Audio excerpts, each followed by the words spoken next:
ગુજરાતના મુખ્યમંત્રી ભૂપેન્દ્રભાઈ પટેલની ઉપસ્થિતિમાં ભરૂચના જાડેશ્વર સ્થિત સ્વામિનારાયણ મંદિર સંકુલ ખાતે વિકાસ ઉત્સવ અંતર્ગત ભરૂચ જિલ્લાને અંદાજિત ₹1350 કરોડ ઉપરાંતના કુલ 139 વિકાસ કાર્યોના લોકાર્પણ અને ખાતમુહૂર્ત કરી વિકાસ કાર્યોની ભેટ આપી હતી। જિલ્લા પંચાયત માર્ગ અને મકાન, આરોગ્ય, શિક્ષણ, શહેરી વિકાસ, રમતગમત તથા મહેસૂલ વિભાગના વિવિધ પ્રકલ્પોને આ કાર્યક્રમમાં ગતિ આપવામાં આવી। જિલ્લા પંચાયત દ્વારા 309 કરોડના 95 વિકાસ કાર્યો હાથ ધરાશે, જેમાં ગ્રામ્ય માર્ગો અને માઇનોર બ્રિજના નિર્માણનો સમાવેશ થાય છે। તે ઉપરાંત નર્મદા પરિક્રમાર્થીઓ માટે 8 વિશ્રામ હોલ, 16 કરોડના ખર્ચે 64 ગ્રામ પંચાયત ઘરો, શિક્ષણ ક્ષેત્રે નવા વર્ગખંડો તથા આરોગ્ય સેવાઓ માટે 8 પેરા આરોગ્ય કેન્દ્રોના મકાનનું લોકાર્પણ કરવામાં આવ્યું હતું।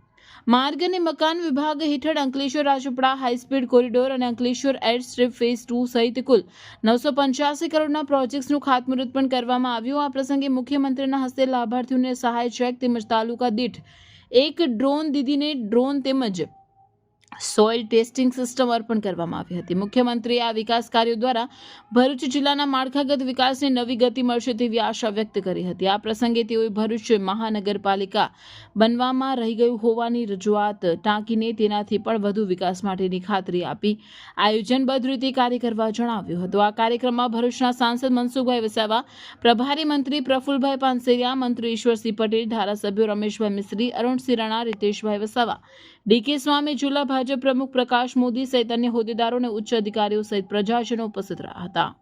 ભરૂચ, અંકલેશ્વર, દહેજ, સાયખા જેવા ઔદ્યોગિક વિસ્તારને એર કનેક્ટિવિટી માટે અંકલેશ્વરમાં એર સ્ટ્રીપ ડેવલપમેન્ટનું કામ પણ આજથી શરૂ થઈ રહ્યું છે।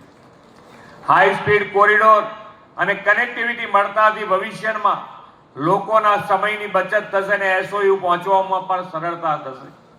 આજે એક જ દિવસમાં ભરૂચ જિલ્લા પંચાયતના 309 કરોડના 95 વિકાસ કામોનું લોકાર્પણ અને ખાતમુહૂર્ત થયું છે। એક સમય જ્યારે જિલ્લા પંચાયતનું કુલ બજેટ માત્ર 300 કરોડ રૂપિયા હતું, આજે એક જ દિવસમાં 309 કરોડ રૂપિયાના કામો મળી રહ્યા છે। ભરૂચ જિલ્લા પર તો માં નર્મદાના આશીર્વાદ હંમેશા રહ્યા છે। દર વર્ષે માં નર્મદાની પરિક્રમાએ લાખો શ્રદ્ધાળુઓ આવે છે। પરિક્રમાર્થીઓને કોઈ મુશ્કેલી પડે નહીં તેની ચિંતા આપણે કરી છે। ભરૂચ અને ઝઘડિયામાં પરિક્રમાર્થીઓની સુવિધા માટે અલગ અલગ 8 સ્થળોએ નિવાસસ્થાનોના નિર્માણનો કાર્ય પણ આજથી પ્રારંભ થયો છે। વડાપ્રધાન શ્રી મોદી સાહેબે ખેલે તે ખીલે અને ફિટ ઇન્ડિયા આ 2 સૂત્રોથી દેશમાં રમતગમત અને ફિટનેસ માટે પ્રોત્સાહન આપ્યું છે। તેમના અને આદરણીય ગૃહમંત્રી શ્રી અમિતભાઈ શાહના પ્રયાસોના પરિણામે 2030માં ભારતમાં કોમનવેલ્થ ગેમ યોજાવાની છે। આવા સમયે આજે ભરૂચને મળી રહેલું જિલ્લા સ્પોર્ટ્સ કોમ્પ્લેક્સ 2 લાખથી વધુ યુવાનોના સપનાને સાકાર કરવાનું માધ્યમ બનશે એવો મને વિશ્વાસ છે। ઇન્ફ્રાસ્ટ્રક્ચરથી લઈને એક્સેલન્સ સુધી અને પ્લેગ્રાઉન્ડથી લઈને પ્લગ એન્ડ પ્લે સુધીનો સર્વગ્રાહી વિકાસ મોદી સાહેબના વિઝનથી થઈ રહ્યો છે। જે ચારે બાજુથી જિલ્લાના રસ્તા, ઇન્ડસ્ટ્રીને જોડતા રસ્તા હતા, એ બધા જ રસ્તા બની ગયા છે અને એમાં કેટલાક રસ્તા મંજૂર થઈ ગયા, કામ ચાલુ છે।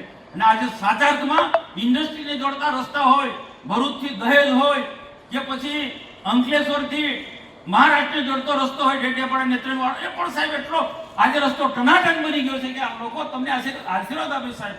આજે ખરેખર જિલ્લાના વિકાસની દ્રષ્ટિએ જોઈએ તો એક ક્ષેત્રે આજે જિલ્લો પણ ખૂબ આગળ વિકાસના માર્ગે આગળ વધી રહ્યો છે। મહેન્દ્રસિંહજી વાત કરી તે પ્રકારે એ સાચા અર્થમાં મહેન્દ્રસિંહને પણ હું અભિનંદન આપું। એમની રીતેશની સાથે રહીને, ધારાસભ્ય સાથે રહીને એમને કામ કર્યું છે। નાનામાં નાનું કામ હોય એ પણ મહેન્દ્રસિંહ જિલ્લા પંચાયતના પ્રમુખ તરીકે એમને ધ્યાન આપ્યું છે।